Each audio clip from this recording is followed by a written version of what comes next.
Welcome to Financial Education for the Nation. My name's Warren Shute, and today's episode is going to be about planning for Christmas. So the 16th of September 2018 marks 100 days until the big day. So the big guy comes down the chimney with his sack and starts delivering all you good boys and girls some presents. However, what we tend to find year on year is that we do well throughout the year with our finances and our budget, and it just all goes to pot over Christmas. We overindulge, we overspend, we buy things for people we don't really care about, and things we don't really want, and it just becomes a bit of a financial nightmare, which we then end up paying for in January when the credit cards come due in the beginning of January, and then we start paying the debts back that we've accumulated. It doesn't have to be that way. And let's make 2018 a year that's different. So step one, let's get organized. Let's have a plan. Let's know who we're buying for, what we're buying them. Let's write the figures down. Let's look at our food shopping. Remember, at Christmas, the shops are only shut for one day, so we don't need to make sure we hoard food for the whole of December. And we don't necessarily need to eat 10 times as many calories as we normally do. So let's just make sure we have a good Christmas, but let's make sure we plan for it, and let's make sure it's organized.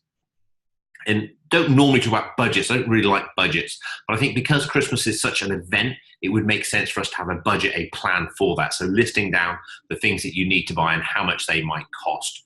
So you know what the cost of Christmas is going to be. Now, one of the things you can do whilst you're doing that is you can shop around. And being online these days is a fantastic, easy way for you to shop around and compare prices for items. And I think it's called Google Shop, allows you that quite easily. But there are a couple of things you can do. You can use voucher codes and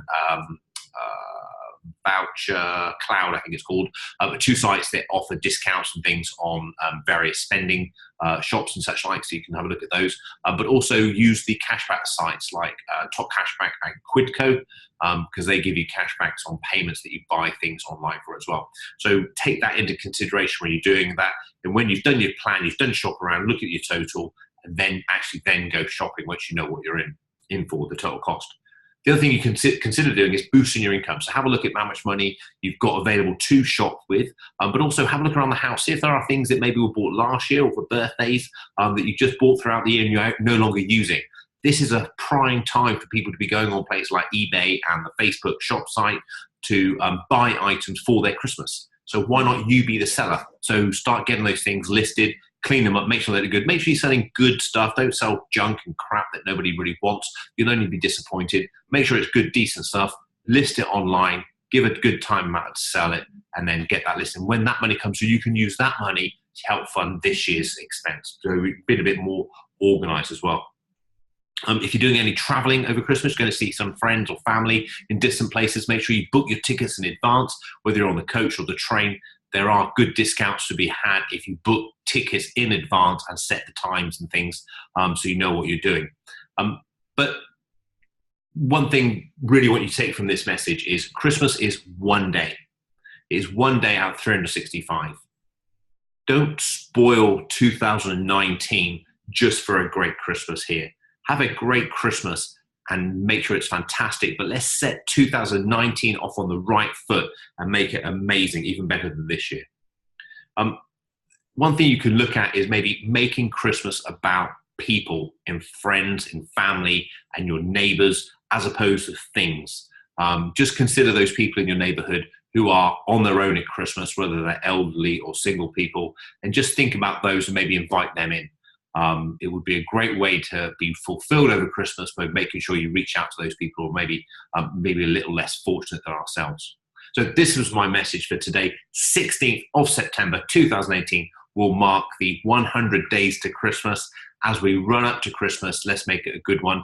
I just forgotten something, the most important part of my message. Oh my God, it's probably so important that I wanted to share this with you. Now, Sober October is a big charity event. People go dry in October, raise money for charity. Why don't we try a no-spend October? Could you do that?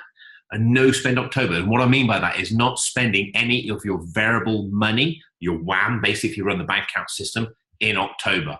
So it makes it easier if you're going to do the Sober October. So you're not going to the pub, you're not going out, you spend a lot less then. But the whole idea is in October that you cover all your regular direct debit payments and your committed expenses. If you have loans and credit cards and mortgage and rent and utilities to pay, please make sure you pay those. Don't default any of those. However, rather than going and getting a takeaway or going to buy something on Amazon that you don't necessarily absolutely need in October, why don't you hold off?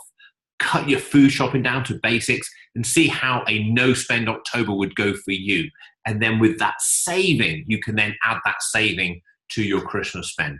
And I just thought it was a fantastic opportunity to combine it with the sober October and do a no-spend October as well to accumulate your WAM and see how you go on that.